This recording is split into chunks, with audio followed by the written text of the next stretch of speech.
let's move on to our final topic before doing the thing at the end that we were talking about. In our final main topic, you know, it's going to be funny. We're going to talk about SpongeBob SquarePants.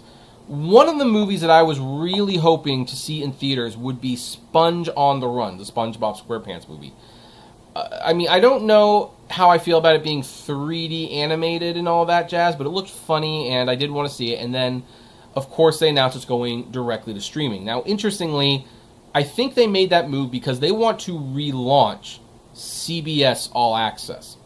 And as we were talking about during the Q&A, which if you're watching the replay, you're not seeing that part, so you might want to hunt down the actual podcast to see what I was talking about. But people don't like CBS All Access.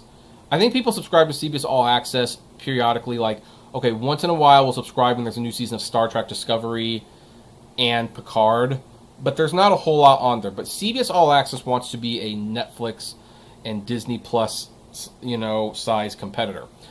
So they announced that Sponge on the Run will premiere exclusively on CBS All Access to launch the service along with the entirety of the SpongeBob SquarePants cartoon library. That is going to be a very, very big selling point for parents. I think this movie would have definitely made money in theaters, but right now, since attendance is limited and everything, they figured they might as well use it to launch their new streaming services. But apparently, Sponge on the Run is coming to theaters, but only in Canada. So here's from Cartoon Brew. Paramount Canada made a surprise announcement this morning that the SpongeBob movie, Sponge on the Run, will open in theaters across Canada on August 14th. The release date is a significant departure from the plans for its release in the U.S., where Viacom CBS has announced that the film won't be released until early 2021, and even then only on premium video on demand. After its premium video on demand window, the film will be available on Viacom CBS's CBS All Access streaming service. Netflix has picked up the international rights to the Paramount Animation-produced film, so Netflix picked up the international rights, but apparently Canada was not part of that. And, of course, I feel sorry for those international territories because, again, these movies are made for theaters. They're made to be seen on the big screen.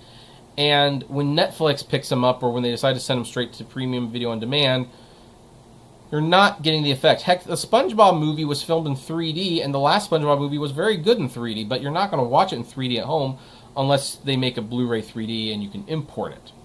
So, there's a part of me that's kind of joking that maybe me and my wife should cross the border of Canada, and instead of getting free health care, we're crossing the border to see Sponge on the Run.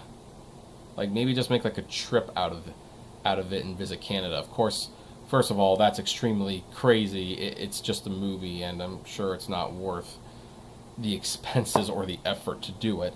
Also, because Canada has the coronavirus situation under control, and we don't, for reasons I will not get into here. This is why they get to have the movie and we don't. And Canada wouldn't even let us in anyway for that reason. So, I don't know. I find that very, very, very fascinating. I am surprised that Paramount sold the international rights to Netflix, but they probably sold them for a sum that covered the cost of the movie, so they probably broke even. They will get a little bit of money from the premium video on demand. They will launch a new service, and then in Canada, I guess it's going to be in theaters, so they'll get some box office money there. I'm going to be fascinated to see how much money SpongeBob makes only playing in theaters in Canada. But that said, I would like to know what all of you think about this news. Would you cross the border of Canada to go and see this movie? I'd love to know. Comment below, like, favorite, share, subscribe, and as always, flame responsibly.